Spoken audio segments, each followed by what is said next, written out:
خصوص عزت حسن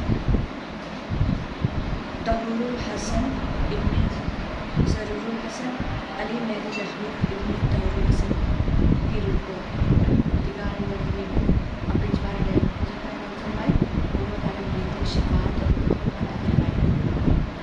اعوذ باللہ من الشیطان الرجیم بسم اللہ الرحمن الرحیم الحمدللہ رب العالمین الصلاۃ والسلام علی اشرف الانبیاء والمرسلین خاتم النبیین سیدنا المعجب بشیر المصدق نذیر المجدد المنتظر الامجد والمحمود الاحمد مولانا ابو القاسم محمد اللهم صل علی محمد وعلی محمد اما بعد فقد قال اللہ تبارک وتعالی فی محکم کتابہ المجید والفرقان الحمید وقوله الحق بسم اللہ الرحمن الرحیم الذین اصابتهم مصیبۃ قالوا انا للہ وانا الیہ راجعون۔ جیسے کہ آپ سب جانتے ہیں کہ سارے صحابہ کی مدارس میں زیادہ تر اسی آیت میں تلاوت ہوتی ہے کہ انا للہ وانا الیہ راجعون، کہ ہر چیز خدا کی طرف سے آئی ہے اور اسے خدا کی طرف واپس کرنا چاہیے۔ اگر ہم قرآن کے الفاظ کو اپنی زندگی کا نصیب عین بنا لیں کہ ہمارا تو کچھ بھی نہیں ہے، جو کچھ ہے خدا بند عالم کا ہے، جو کچھ ہے خدا کی امانت ہے، جو کچھ خدا نے دیا ہے واپس لینے کے لیے دیا ہے۔ پروردگار عالم نعمتیں دے کے بھی آزماتا ہے اور نعمتیں واپس لے کے بھی آزماتا ہے۔ اور یہ شیعہ حیدر قرار و طرح نیاز ہم سب جانتے ہیں کہ مر جانا فنا ہونے کا نام نہیں ہے، مر جانا ختم ہونے کا نام نہیں ہے، بلکہ اس جہان مادی سے اس جہان جاویدانی کی طرف منتقل ہو جانے کا نام ہے۔ لامحدود درود و سلام محمد علیہ السلام پر کہ جنہوں نے اپنی شخصیت کو بتا دیا، اپنے ذات کو فنا کر دیا، خداوند عالم کے نام کو بچانے کے لیے، اس کے ذکر کو بچانے کے لیے، اس کے دین کو بچانے کے لیے۔ تو پروردگار عالم نے تو ہر جزا اور احسان اللہ احسان کا مثال ہے نا۔ پروردگار عالم نے ان کے نام کو، ان کے ذکر کو، ان کی یاد کو مٹنے نہیں دیا، بلکہ پروردگار عالم نے انہیں فنا فی اللہ نہیں ہونے دیا، بلکہ انہیں بقا اللہ کا مثال بنا دیا اور ان کے نام کو اپنے نام کے ساتھ، ان کی یاد کو اپنی یاد کے ساتھ، ان کے ذکر کو اپنے ذکر کے ساتھ ہمیشہ رکھا۔ پروردگار عالم کا ذکر یہاں بھی رکھا بھی ہے۔ پروردگار عالم کا ذکر ازل سے لے کر ابد تک ہے۔ پروردگار عالم کا ذکر دائمی ذکر ہے اور محمد علیہ السلام کا ذکر بھی دائمی ذکر ہے۔ انا للہ و انا الیہ راجعون، ہر چیز خدا کی طرف سے آئی ہے اور ہم خدا کی طرف واپس لوٹا دینا ہے۔ اور اس آیت کا سب سے بڑا حصہ ہمارے مولا کائنات امیر المومنین علی ابن ابی طالب علیہ السلام اس آیت کی تکمیل کرتے ہوئے نظر آ رہے ہیں کہ وقت شہادت آپ نے ارشاد فرمایا تھا نا کہ فزت رب الکعبہ، یہ رب الکعبہ کا نعرہ جو میرے مولا کائنات نے بلند کیا، کامیابی کا نعرہ جو میرے مولا کائنات نے بلند کیا، اس بات کی تصدیق کر رہا ہے۔ بار اللہ مجھے تمہیں جتنی بھی نعمت عطا فرمائی تھی وہ منوعاً میں نے تجھے ویسے ہی امانت پر واپس کرنا ہے۔ اللہ اکبر۔ میرے مولا کائنات کے کسی فعل میں، کسی عمل میں کوتاہی کا خطا کا امکان تک نہیں، معصوم ہیں اور یہ عصمت کے درجے پر یہاں پہ آ کے فائز نہیں، بلکہ اللہ تعالیٰ نے انہیں وہیں سے عصمت کے درجے پر فائز کر کے بھیجا ہے۔ یہ تو وہ ہستیاں ہیں جو عالم ملکوت سے ہی، عالم ارواح سے، عالم انوار سے ہی ملائکہ کی مدد کرتی ہوئی نظر آ رہی ہیں۔ کہ مرتبہ ہے مولا کائنات امیر المومنین علی ابن ابی طالب علیہ السلام کا انا للہ و انا الیہ راجعون۔ تو اللہ تعالیٰ نعمتیں دے کے بھی آزماتا ہے، نعمتوں کو واپس لے کے بھی آزماتا ہے۔ انبیاء کرام کی بھی اللہ تعالیٰ نے آزمائش کی ہے۔ حضرت ایوب علیہ السلام کی آزمائش کی تھی سختی، اللہ تعالیٰ نے انہیں جائیداد دی، زمینیں دی، بیٹے دی، پہلے دے کر آزمایا، پھر اللہ تعالیٰ نے ساری نعمتیں واپس لے کے آزمایا اور پھر بیماری کو آپ نے مسلط کر دیا، لیکن آپ کے پاس استحلال کی لرزش نہیں آئی۔ تو اللہ اکبر، جب انبیاء کا امتحان ہے تو ہم گناہ گار ہوگا، امتحان کیوں نہیں؟ قرآن مجید بار بار ارشاد فرما رہا ہے، تم کیا سمجھتے ہو تم ایسے ہی جنت میں داخل ہو جاؤ گے، تمہارا امتحان نہیں لیا جائے گا؟ مراد گرامی، مومنوں کا امتحان تو بہت زیادہ سخت ہے۔ بس اگر ہم اس کانسیپٹ کو ذہن میں بٹھا لیں کہ انا للہ و انا الیہ راجعون، کہ ہر چیز اللہ تعالیٰ کی طرف سے ہمیں ملی ہے اور اللہ کی طرف ہم نے اس کو واپس لوٹا دینا ہے۔ کوئی چیز ہماری ملکیت نہیں ہے بلکہ اللہ کی امانت ہے۔ یہ ہاتھ، یہ پیر، یہ آنکھ، یہ جسم کا ہر حصہ، جسم کا ہر عضو اللہ کی امانت ہے، حتیٰ کہ جلد بھی۔ روز محشر قرآن اس بات کی گواہی دیتا ہوا نظر آ رہا ہے، نقش بندی کرتا ہوا نظر آ رہا ہے کہ روز محشر ہماری ہر चीज़ हमारे खिलाफ गवाही देगी, हत्ता कि जिन भी हमारे खिलाफ गवाही देगी, हम हैरान हो जाएंगे, हम मुताजिब हो जाएंगे कि हमारे यहाँ से हमारे खिलाफ गवाही दे रहे हैं। तो इरशाद रब्बुल इज़्ज़त होगा कि कोई भी चीज़ तुम्हारी नहीं थी, तुम्हें अमानतन दी गई थी। अल्लाहु अकबर। बस अगर हमने इस कॉन्सेप्ट को ध्यान में बिठा लिया और अल्लाह की हर नेमत को उसकी अमानत समझ के इस्तेमाल किया कि उसे हमने वापस लौटा देना है। इन्ना लिल्लाहि व इन्ना इलैहि राजिऊन, जिस खुदाई की तरफ से आई है और उसे खुदाई की तरफ वापस चले जाना है। ज़िंदगी भी खुदा की अमानत है। तो लिहाजा हमने अपनी रूह की, अपने जिस्म की, अपने नफ्स की हिफाजत करनी है। ये गुनाहों से अपने आप को बचाना है। बस इस बात का ख्याल रखना है कि अल्लाह हमें देख रहा है। अगर ये जहन में ख्याल रह गया कि अल्लाह हमें देख रहा है, तो हम जिल्वत में ज़ुल्मत में भी कभी गुनाह नहीं करेंगे। इस बात का यकीन होना चाहिए कि परवरदिगार आलम हमें देख रहा है। परवरदिगार आलम कभी भी अपने बंदों से किसी भी हाल में बेखबर नहीं रहता, चाहे वो उसकी मखलूक़ात समंदर के अतः गहराइयों में मौजूद हो या फिर आसमानों में हो, कायनात के किसी भी हिस्से में हो। परवरदिगार आलम कभी भी अपनी मखलूक़ात से कभी भी बेखबर नहीं रहता है। अल्लाह अकबर। किस्मत गफूर रहीम और मेहरबान है। बस हमने अल्लाह ही पर तवक्कुल करना चाहिए, अल्लाह ही की नाराज़गी और खुशनुदी का ख्याल रखना चाहिए, अल्लाह की खुशनुदी के लिए दोस्त बनाने चाहिए, अल्लाह की खुशनुदी के लिए दुश्मनी करनी चाहिए। क्योंकि रोज़े महशर जब हम अल्लाह की अताअत से हटकर किसी को अपना दोस्त बनाएंगे तो कुरान कहता हुआ नज़र आ रहा है कि हम वहाँ पे कहेंगे कि बारिल्ला इसी वजह से तो हम दोज़ख में आए हैं, यही सबसे बड़ा सज़ावार है, गुनाहगार है। लेकिन अल्लाह ताला ने मोहम्मद ने बता दिया कि दुनिया में अगर दोस्ती करनी है तो अल्लाह के लिए करो, और अगर दुश्मनी करनी है तो अल्लाह की खातिर दुश्मनी करो। तो लिहाजा ये ज़िंदगी अल्लाह ताला की अमानत है। जैसे मोहम्मद अलैहिस्सलाम की सीरत के मुताबिक मोहम्मद की सीरत को अगर हम उठा के देखें, ज़िंदगी का कोई पहलू उन्होंने तशना नहीं छोड़ा। महज से लेकर लहद तक हर ज़िंदगी का पहलू हमारे सामने मौजूद है।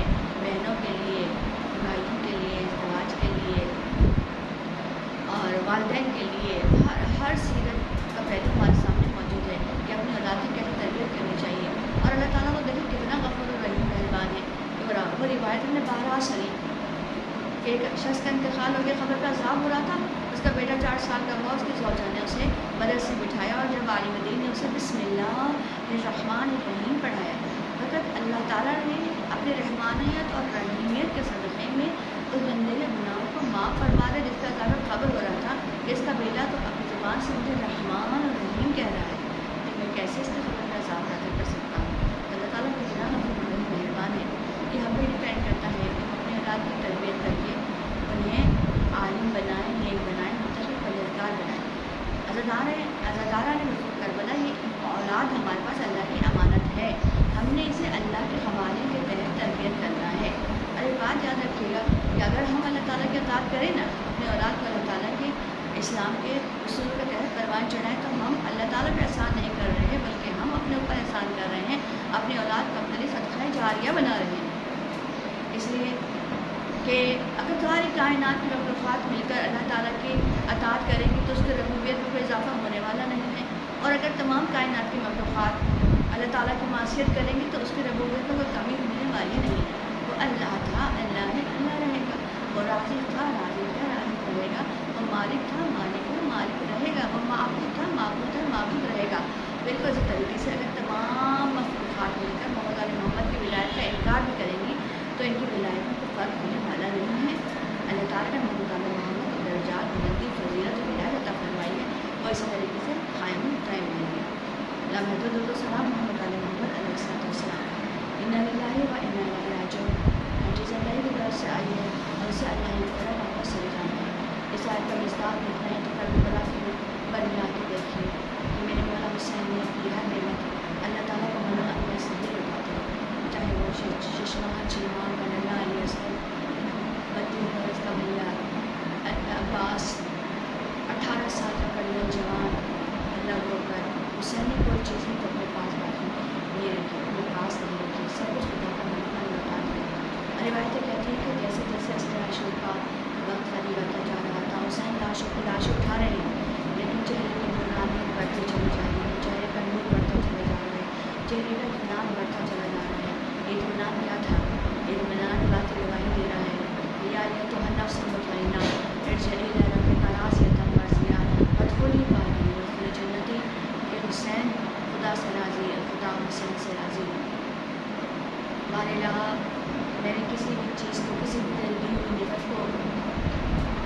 नहीं रखा, बल्कि सब को तेरे नाम में कुर्बान कर दिया।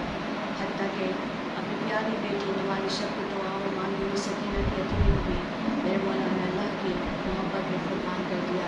जब आखिर रुखसत के लिए मेरे जहनों पे आए थे ना, और आवाज़ दी थी ना, ए रुखैया, ए रबाब, ए कुलसूम, ए ज़ैनब बहन, ए मेरी माँ की कनीज़ ख़ास हिस्सा, तुम पर आखिरी सलाम। जाने वाली बहन आखिरी सलाम की आवाज़ सुनकर डेढ़ पर आगे चढ़ के कहा, भैया हमें किसके हवाले करके जा रहे हो? मेरे मौला ने चढ़ के कुछ जुमला कहा और आसमान की तरफ रुक गया, ए बहन तुम खुदा के हवाले किए। मेरे मौला ने आपको फिज़ा को इशारा किया, फिज़ा समझ गई। अल्लाह तुम्हारा मौला इतना गरीब है, इसकी माँ उसकी ज़िंदगी में उसका कफन सीख कर गई है। बस एक मरतबा बीबी फिज़ा ने संदूक सा खोला, बीबी ज़हरा के हाथ का सिलावा पैराहन निकाला। एक मरतबा चाहती है कि ज़ैनब की नज़र भाई के पैराहन को ना पड़े। इसी असना में ज़ैनब की नज़र पड़ी, चढ़ के कहा, अम्मा फिज़ा बता दिया क्या छुपा के ले जा रही है? आपको अम्मा ज़हरा की आपकी कसम। जैसे ही बहन की नज़र अम्मा ज़हरा के हाथ के सीने में पैराहन पर पड़ी, अरे बहन समझ गई कि भाई का वक्त आखिर आ गया है। अज़ादारा दुआ क्या करो, कोई बहन भाई को इस तरह से शहीद होते हुए ना देखे। वो चाहने वाली बहन है कि अगर इमाम हुसैन दूर में खड़े हो जाते थे तो मेरी शहज़ादी जनाब ज़हरा सलामुल्लाह अलैहा साया बनकर खड़ी हो जाती थी कि मेरे भाई के दिल की तमाज़ा से नुकसान ना पहुँचे। लेकिन मैं हाथों को जोड़ के कहती हूँ, शहज़ादी धूप से तो अपने भाई को बचा लेती थी, लेकिन अशरिया के तीर और तलवार तीर और तबर से कैसे बचाया होगा? माया ज़ादारा ने रसूल करबला बस एक मरतबा जैसे ही जनाब ज़ैनब की नज़र पैराहन पर पड़ी, इमाम हुसैन ने पैराहन को लिया। बहन ने एक नज़र देखा कि भाई पैराहन को तार तार करता चला जा रहा है। बहन ने चढ़क के सवाल किया, भैया ये तो पहले ही इतना बोसीदा है, आप इसको तार तार क्यों कर रहे हैं? अल्लाह ताला सुन न सकोगे, तुम्हारा मौला हुसैन कितना गरीब है। हमारा चढ़क के कहते हैं, ज़ैनब बहन मैं जानता हूँ कि मेरी शहादत के बाद यह अशरिया मेरे जिस्म से तमाम तबर्रुकात लूट लेंगे। इसको इसलिए तार तार कर रहा हूँ ताकि इसको पुराना समझ कर, हटा हुआ समझ कर मेरे जिस्म को छोड़ दें। लेकिन माया ज़ादारो तुम्हारा इमाम इतना गरीब है कि अशरिया ने ये तमाम तबर्रुकात उतारे, मेरे मौला के हाथ में अंगूठी, मेरे मौला के गुश्त शहादत को काट कर अज़ादारो तलवार से खता करके उतारी गई, हाथ से निकाली गई। इसी तरीके से मौला का पैराहन ज़ादारा दुश्मनों ने, अशरिया ने, मलूनों ने वो भी मौला के जिस्म में नहीं छोड़ा। अरे यही तो वो पैराहन था कि जो ज़ैनब मदीना आई थी ना, वापस लेकर आई थी और अम्मा ज़हरा की खबर को फैला दिया था, अम्मा बेटी आपके लिए आपकी अमानत वापस लेकर आई है। अम्मा मेरा भैया इतना मजलूम, मेरे भैया के जिस्म पर इतने तीर में बस तुम्हें ज़ादारो बस एक मरतबा जब हुसैन रवाना होने लगे ना, तो एक मरतबा मौला का रहवार आगे नहीं बढ़ता। मौला ने चढ़क के जुमला कहा, ए मेरे नाना के रहवार, हुसैन तुझे आखिरी ज़हमत दे रहा है, इसके बाद हुसैन तुझसे कोई काम नहीं मिलेगा। रहवार रोने लगा, अपने सीने की तरफ इशारा किया। अब जब मौला ने देखा तो क्या देखा, सीने में सोने वाली सकीना अरे रहवार के समों से रुकी हुई है। ए मेरे बाबा के रहवार, सुबह से जो भी गया है वापस नहीं आया, मेरे बाबा को मैदान क़िताल में ना ले जा। मुझे नहीं मालूम सकीना को कैसे तसल्ली दी होगी, कैसे दर्शन दी होगी। भाई जुमला कहा था कि बेटा यतीमों की तरह ज़िंदगी बसर करो। बच्ची ने मासूमी से पूछा था ना, बाबा यतीमी किसे कहते हैं? हुसैन ने जुमला कहा था, मजबूर बीवी ये मुसीबत अजीब है, मर जाए जिसका बाप वो बच्चा यतीम है। अज़ादार मुझे नहीं पता कैसे तसल्ली दी, कैसे तशक्की दी।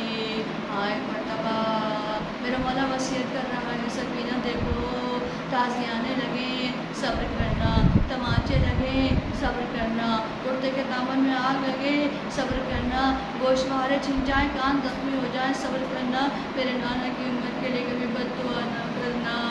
अज़ादार तुम्हारा इमाम चला, बड़ी शजान जंगी, मेमना को मैसरा में बदला, मैसरा को मेमना में बदला। लड़ते लड़ते अरे अब्बास के लाशे पे गए, लड़क के कहा, भैया अब्बास उठो, बूढ़े भाई की जंग देखो। लड़ते लड़ते अली अकबर के लाशे पर आए, बेटा अली अकबर उठो, बूढ़े बाप की 3 दिन के भूखे प्यासे की जंग देखो। अज़ादार हाथ में रहमी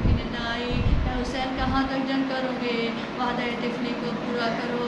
ادھر ذوالفقار نیام میں آئی، ادھر بھاگی ہوئی فوجیں واپس آئیں۔ بڑی مستند روایت کے الفاظ ہیں، کسی نے تیر مارا، کسی نے تلوار سے وار کیا، اور اس ملعون کو کچھ نہیں ملتا۔ غریب زہرا پتھر برساتا، فاطمہ زہرا کا لال 999 زخم کھا کے جب ایک مرتبہ راوار سے زمین پر آیا ہلا۔